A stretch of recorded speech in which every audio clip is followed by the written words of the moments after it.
आज मैं आपके लिए लाई हूँ कौए और उल्लू की कहानी। बहुत समय पहले की बात है कि एक वन में एक विशाल बरगद का पेड़ कौओं की राजधानी था। हजारों कौए उस पर वास करते थे। उसी पेड़ पर कौओं का राजा मेघवर्ण भी रहता था। बरगद के पेड़ के पास ही एक पहाड़ी थी जिसमें असंख्य गुफाएं थीं। उन गुफाओं में उल्लू निवास करते थे। उनका राजा अरिमर्दन था। अरिमर्दन बहुत पराक्रमी राजा था। कौओं को तो उसने उल्लुओं का दुश्मन नंबर 1 घोषित कर रखा था। उसे कौओं से इतनी नफरत थी कि किसी कौए को मारे बिना वह भोजन नहीं करता था। जब बहुत अधिक कौए मारे जाने लगे तो उनके राजा मेघवर्ण को बहुत चिंता हुई। उसने कौओं की एक सभा इस समस्या पर विचार करने के लिए बुलाई। मेघवर्ण बोला, मेरे प्यारे कौओं, आपको तो पता ही है कि उल्लुओं के आक्रमणों के कारण हमारा जीवन असुरक्षित हो गया है। हमारा शत्रु शक्तिशाली है और अहंकारी भी। हम पर रात को हमले किए जाते हैं। हम रात को देख नहीं पाते। हम दिन में जवाबी हमला नहीं कर पाते क्योंकि वे गुफाओं के अंधेरों में सुरक्षित बैठे रहते हैं। फिर मेघवर्ण ने सियाने और बुद्धिमान कौओं से अपने सुझाव देने के लिए कहा। एक डरपोक कौवा बोला, हमें उल्लू से समझौता कर लेना चाहिए। वह जो शर्तें रखें हम स्वीकार करें। अपने से ताकतवर दुश्मन से पिटते रहने में क्या तुक है। बहुत से कौओं ने कां करके विरोध प्रकट किया। एक गर्म दिमाग का कौवा चीखा, हमें उन दुष्टों से बात नहीं करनी चाहिए। सब उठो और उन पर आक्रमण कर दो। एक निराशावादी कौवा बोला, शत्रु बलवान है, हमें ये स्थान छोड़कर चले जाना चाहिए। सियाने कौए ने सलाह दी, अपना घर छोड़ना ठीक नहीं होगा। हम यहाँ से गए तो बिल्कुल ही टूट जाएंगे। हमें यहीं रहकर और पक्षियों से सहायता लेनी चाहिए। कौओं में सबसे चतुर व बुद्धिमान स्थिरजीवी नामक कौवा था जो चुपचाप बैठा सबकी दलीलें सुन रहा था। राजा मेघवर्ण उसकी ओर मुड़ा, महाशय, आप चुप हैं, मैं आपकी राय जानना चाहता हूँ। स्थिरजीवी बोला, महाराज, शत्रु अधिक शक्तिशाली हो तो छलनीति से काम लेना चाहिए।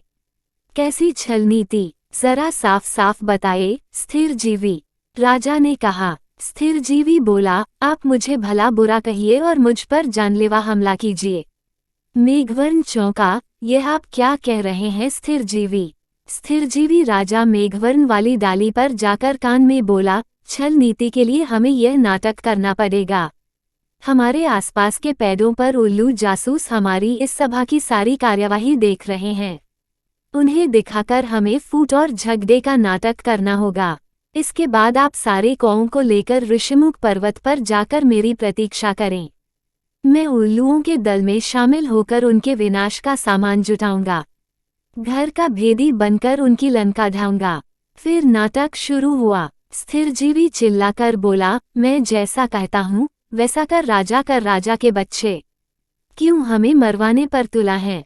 मेघवर्ण चीख उठा, गद्दार, राजा से ऐसी बदतमीजी से बोलने की तेरी हिम्मत कैसे हुई। कई कौए एक साथ चिल्ला उठे, इस गद्दार को मार दो।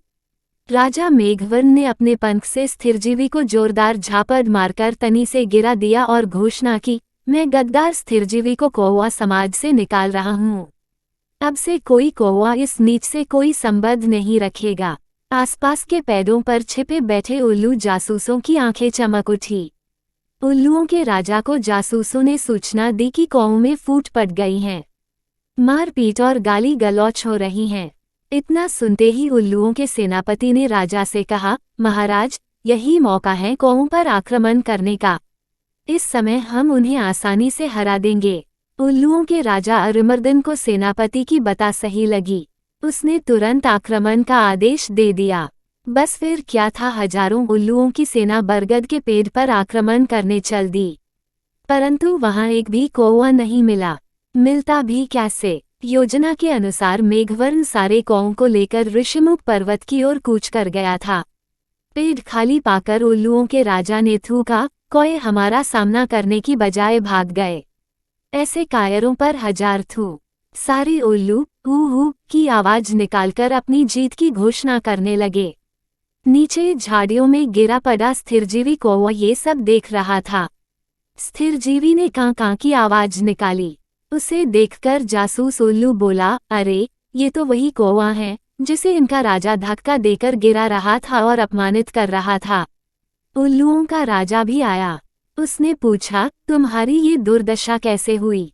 स्थिर जीवी बोला, मैं राजा मेघवर्ण का नीतिमंत्री था। मैंने उनको नेक सलाह दी कि उल्लुओं का नेतृत्व इस समय एक पराक्रमी राजा कर रहे हैं। हमें उल्लुओं की अधीनता स्वीकार कर लेनी चाहिए। मेरी बात सुनकर मेघवर्ण क्रोधित हो गया और मुझे फटकार कर कौओं की जाति से बाहर कर दिया। मुझे अपनी शरण में ले लीजिए। उल्लुओं का राजा अरिमर्दन सोच में पड़ गया। उसके स्याने नीति सलाहकार ने कान में कहा, राजन, शत्रु की बात का विश्वास नहीं करना चाहिए। ये हमारा शत्रु है, इसे मार दो। एक चापलूस मंत्री बोला, नहीं महाराज, इस कौए को अपने साथ मिलाने में बड़ा लाभ रहेगा। ये कौओं के घर के भेद हमें बताएगा। राजा को भी स्थिरजीवी को अपने साथ मिलाने में लाभ नजर आया और उल्लू स्थिरजीवी कौए को अपने साथ ले गए। वहां अरिमर्दन ने उल्लू सेवकों से कहा, स्थिरजीवी को गुफा के शाही मेहमान कक्ष में ठहराओ। इन्हें कोई कष्ट नहीं होना चाहिए। स्थिरजीवी हाथ जोड़कर बोला, महाराज, आपने मुझे शरण दी, यही बहुत है। मुझे अपनी शाही गुफा के बाहर एक पत्थर पर सेवक की तरह ही रहने दीजिए। वहां बैठकर आपके गुण गाते रहने की ही मेरी इच्छा है। इस प्रकार स्थिरजीवी शाही गुफा के बाहर डेरा जमाकर बैठ गया। गुफा में नीति सलाहकार ने राजा से फिर से कहा, महाराज, शत्रु पर विश्वास मत करो। उसे अपने घर में स्थान देना तो आत्महत्या करने समान है। अरिमर्दन ने उसे क्रोध से देखा, तुम मुझे ज्यादा नीति समझाने की कोशिश मत करो। चाहो तो तुम यहाँ से जा सकते हो। नीति सलाहकार उल्लू अपने 2-3 मित्रों के साथ वहां से सदा के लिए ये कहता हुआ, विनाशकाले विपरीत बुद्धि। कुछ दिनों बाद स्थिरजीवी लकड़ियां लाकर गुफा के द्वार के पास रखने लगा। सरकार, सर्दियां आने वाली हैं। मैं लकड़ियों की झोपड़ी बनाना चाहता हूँ ताकि ठंड से बचाव हो। धीरे धीरे लकड़ियों का काफी ढेर जमा हो गया। एक दिन जब सारे उल्लू सो रहे थे तो स्थिरजीवी वहां से उड़कर सीधे ऋषिमुख पर्वत पर पहुंचा, जहां मेघवर्ण और कौओं सहित उसी की प्रतीक्षा कर रहे थे।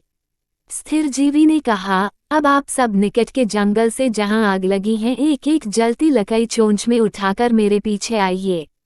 कौओं की सेना चोंच में जलती लकड़ियां पकड़ स्थिरजीवी के साथ उल्लुओं की गुफाओं में आ पहुंचा।